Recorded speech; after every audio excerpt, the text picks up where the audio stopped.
Okay, students. So, last section of this chapter, that is dimensional analysis. तो dimensional analysis में students देखिए, मैं बहुत वीडियो लेक्चर देखा हूँ जो फेमस पर्सनालिटी है आजकल का जमाना में। आप लोग क्लास 10 पास करके अभी क्लास 11 में आए हो, ठीक है। तो लॉट्स ऑफ फिजिकल पैरामीटर्स जो पूरा थोड़ा आइडिया नहीं होगा, जैसे हम बताते हैं viscosity, current, magnetism, electromagnetic theory, lights, ठीक है। तो मैं देखता हूँ, this is not comments for your benefit only. ये बहुत सारे जैसे अच्छा फेमस जो ये लोग है जो कोचिंग देता है ऑनलाइन में ऑफलाइन में, लोग क्या करता है ना, अपना स्टैंडर्ड को हाई करने के लिए, ओनली प्रोडक्ट को मार्केट करने के लिए क्या करता है, विस्कोसिटी का डायमेंशनल एनालिसिस सिखा रहा है, करंट का डायमेंशनल एनालिसिस सिखा रहा है, ठीक है, मैग्नेटिक परमेबिलिटी का डायमेंशनल एनालिसिस सिखा रहा है। अरे बच्चे के जो मैग्नेटिक परमेबिलिटी का बारे में कॉन्सेप्ट क्लियर नहीं है, तो आप डायमेंशनल एनालिसिस सीखा कर क्या फायदा है। तो अभी आपको जो क्लास 10 लेवल में आप पढ़ के आए हो वो सब लेके स्टार्ट करते हैं, होगा वन बाय वन होगा। इसका फंडामेंटल जो है ना, क्या चीज है वो तो पहले देख लो, ठीक है। तो let us start with simple thing, what is dimensional analysis. तो पहले हम लोग दो एग्जांपल लेते हैं, ठीक है। जो एरिया सबको पता है, एरिया क्या होता है, एरिया लेंथ इनटू लेंथ होता है ना। तो डायमेंशन में क्या होता है ना, डायमेंशन में जो फंडामेंटल यूनिट्स को यूज कर रहा है उसको थर्ड ब्रैकेट के अंदर में लिखता है, ये कन्वेंशन है। दिस मीन्स ये एरिया में जो फंडामेंटल यूनिट्स इन्वॉल्व है, एक लेंथ इनटू ब्रेथ, दोनों लेंथ का है, ठीक है। तो इक्वल टू ये जो डायमेंशन का थर्ड ब्रैकेट में जो मैं डाला हूँ, इसका मैं अलजेब्रिक ऑपरेशन कर सकता हूँ। That means L multiplied by L equal to L square. Clear. अभी देखिए, इसमें जो मेरा फंडामेंटल यूनिट्स और जो है, जैसे SI सिस्टम में 7 है, तो 7 को हम लोग नहीं लेंगे, हम लोग 3 को लेंगे, मास, लेंथ एंड टाइम, ठीक है। तो अभी इसको अगर बाकी को इन्वॉल्व कराते हैं हम लोग, तो हम मास नहीं है इसमें, तो एक काम करते हैं, मास का पावर 0 डाल देते हैं, लेंथ है पावर 2 कर देते हैं, टाइम नहीं है पावर 0 कर देते हैं। तो 3 जो फंडामेंटल यूनिट्स हम इसमें इन्वॉल्व करा दिया। तो इसको एरिया, एरिया का क्या करेंगे हम, एरिया का डायमेंशन जो है हम ऐसे लिखेंगे, m to the power 0, l to the power 2, t to the power 0। So area का ये डायमेंशन है। सिमिलरली मान लो स्पीड और वेलोसिटी, वेलोसिटी क्या होता है, डिस्प्लेसमेंट बाय टाइम। तो डिस्प्लेसमेंट का डायमेंशन क्या है, लेंथ, टाइम का क्या होता है t। तो हमने बताया इसके अलजेब्रिक ऑपरेशन हम कर सकते हैं, तो हम क्या कहें, l into T to the power -1 कर दिया। तो वेलोसिटी का क्या हो रहा है, डायमेंशन। तो अभी डायमेंशन का डेफिनेशन कैसे हम बनाएंगे। तो dimension of a physical quantity are the powers to which unit of mass, length and time have to be raised in order to obtain its units, and this is the derived units mainly। अभी बच्चे लोग dimension होता है, तो हम लोग जो physical parameter जो है ना, फिजिकल वेरिएबल्स का ना, कितना प्रकार का होता है, जस्ट एक आइडिया हम लोग डिस्कस करते हैं। तो बच्चे लोग सब लोगों को कोई पता होगा, जो आप लोग जो साइंस पढ़ते हो, तो एक तो हो रहा है जो यूनिट्स आप लोग पढ़े हैं, तो फंडामेंटल यूनिट्स जैसे सिस्टम में 7 यूनिट्स है एंड 2 सप्लीमेंट्री यूनिट्स है। तो बहुत सारे फिजिकल वेरिएबल्स जो है हमारा नेचर में जो मिलता है, हाँ, वो हम लोग डायरेक्ट फंडामेंटल यूनिट से मेजर कर सकते हैं, जैसे लेंथ, टाइम, मास, करंट, ल्यूमिनस इंटेंसिटी, ठीक है।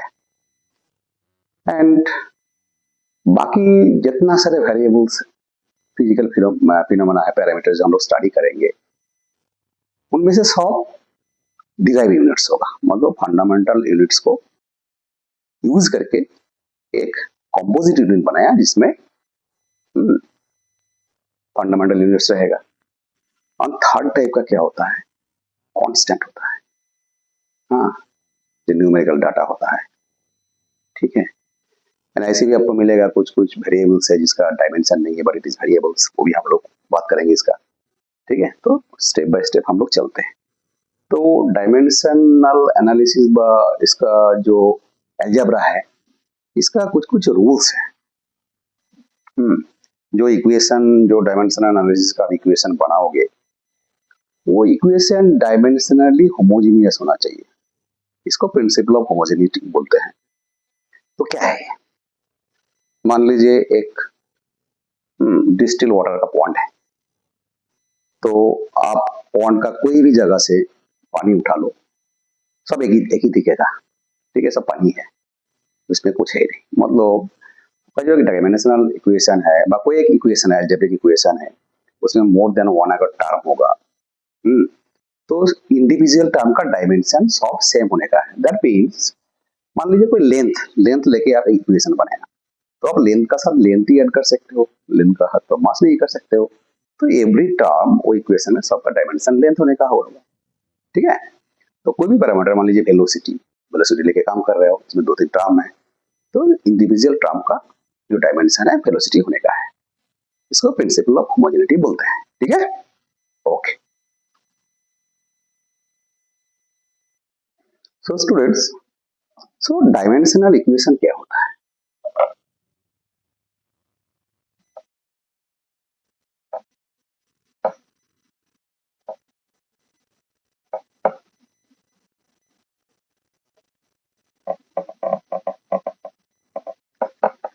ठीक है, तो the equation obtained when physical quantity is equated with its dimension is known as dimensional equation. In general हम लोग क्या करते हैं, मान लीजिए कोई एक फिजिकल वेरिएबल है, इसका डायमेंशन हम लोग नॉर्मली जनरल अगर बोलोगे, मास का पावर a, लेंथ का पावर b, टाइम का पावर c, ऐसा होता है a b c, may be 0 to 1 2 3 whatever is applicable.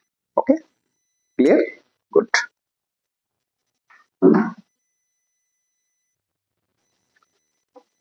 सो ये डायमेंशनल एनालिसिस जो है और डायमेंशनल इक्वेशन जो है, हम लोग साइंस में व फिजिक्स में क्यों यूज करते हैं, इसका क्या यूटिलिटी है?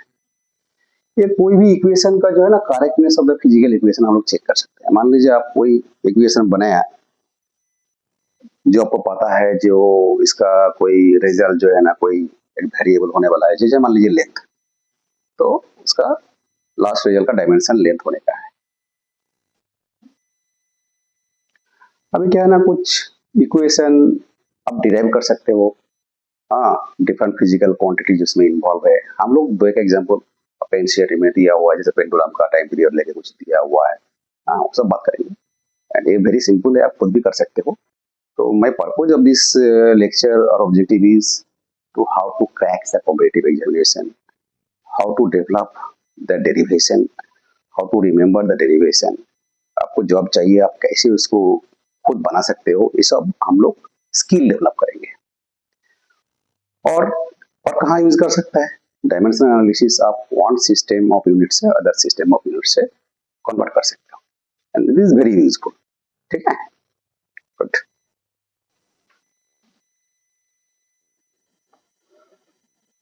जो एनसीईआरटी में नहीं दिया हुआ है, एक एग्जांपल हम लोग डिस्कस करते हैं, जो conversion from one unit to another unit कैसे होता है।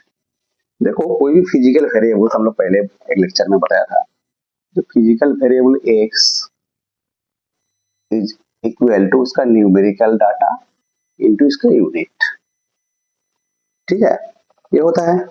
अभी मान लीजिए मैं 2 यूनिट से उसको इंटरचेंज करने वाला हूँ, एक यूनिट से दूसरा यूनिट को मैं लेके जाता हूँ।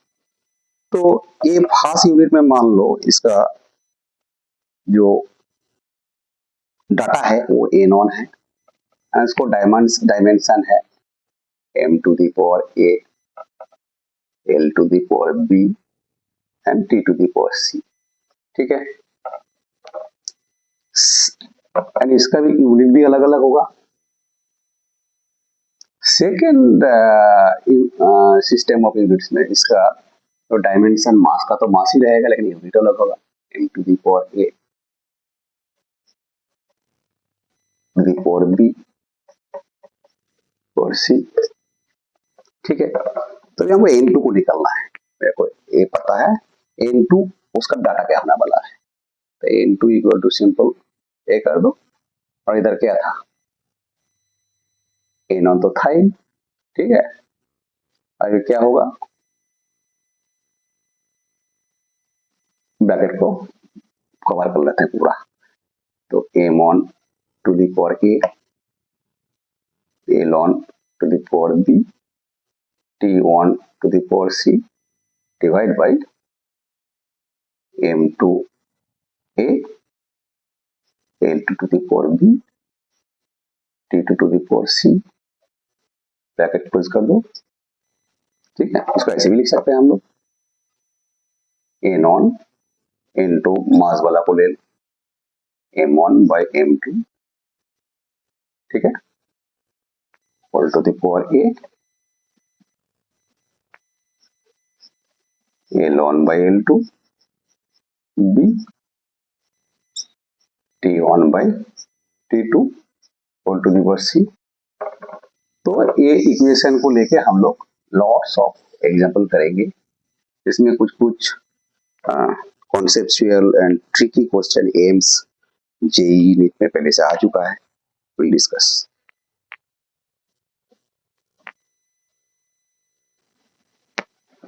तो स्टूडेंट्स, डायमेंशनल एनालिसिस का लिमिटेशन है, क्या क्या लिमिटेशन, तो सोचो ये जो डायमेंशन है ना, जो यूनिट्स लेके हम लोग काम कर रहे हैं, इसमें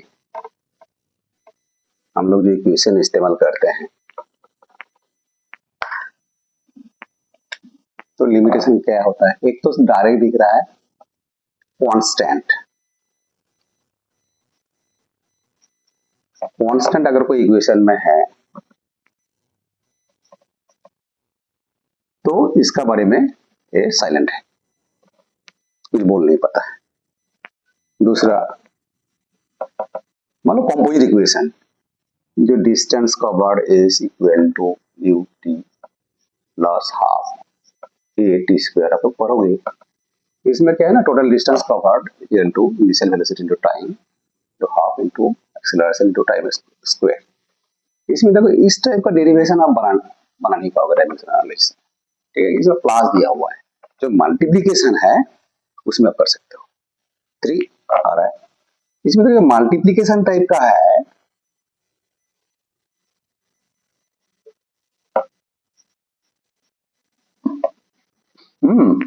ये आप कर सकते हो, लेकिन limit to 3 variables, more than 3 होने से नहीं कर पाओगे। Time period t equal to wise pi square root of l by g, तो पेंडुलम का होता है, ये आप एनसीईआरटी में दिया हुआ है, आप देख सकते हो।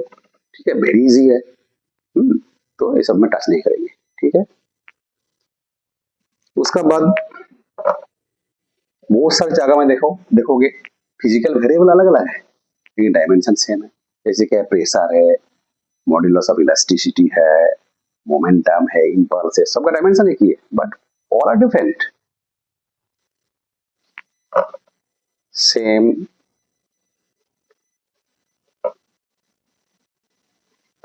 डायमेंशन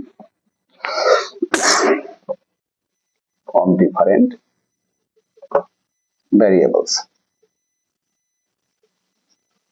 और फिजिकल पैरामीटर।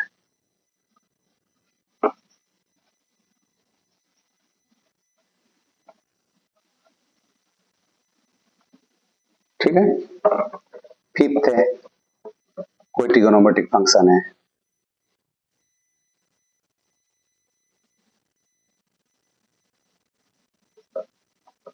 और लॉगरिथमिक है, कुछ भी है वो एक्सप्रेशन में तो आप ड्राइव नहीं कर पाओगे बिकॉज उसका डायमेंशन लेस है।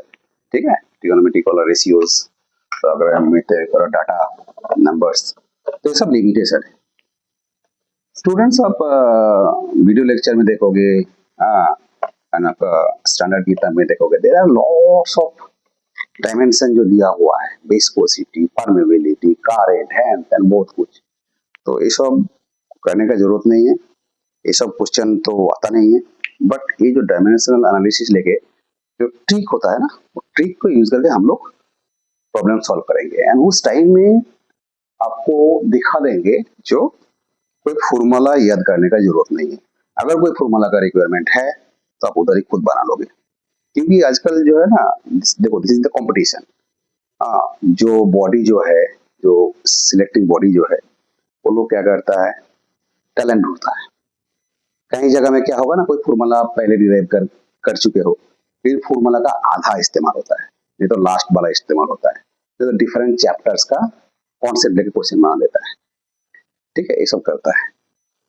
पर ठीक है, तो भी क्वेश्चन पेपर लीक वगैरह हैन तैन बहुत कुछ होते रहता है, तो वो सब हम लोग बात नहीं करेंगे, क्योंकि हम लोग खुद एग्जाम क्रैक करेंगे। Okay, very good. So students, so I am concluding the theory of the first chapter units and measurement. अभी हम लोग जितना सेक्शन हम पढ़े हैं, एवरी सेक्शन का जो आजकल का क्वेश्चन का पैटर्न है, जो पहले आ चुका है, जो प्रोबेबल है, जो ट्रिकी क्वेश्चन है, कॉम्बिनेशन परमुटेशन करके एवरी सेक्शन का हम उसका one by one and exhaustive कराएंगे, सो दैट आप खुद पावरफुल बन जाओ, खुद प्रॉब्लम सॉल्व करो, किसी का हेल्प नहीं चाहिए, you will be the your own leader. Okay, so ऐसे करो, and competition is very tough, you have to work hard. पहले आपको डिटरमाइन कर लो आपको क्या होना है। अगर आपका बाप का बहुत पैसा है, तो नीट में बहुत स्कोर कम करने से भी प्राइवेट में अच्छा प्राइवेट कॉलेज में मिल जाएगा, इंजीनियरिंग कॉलेज में भी मिल जाएगा।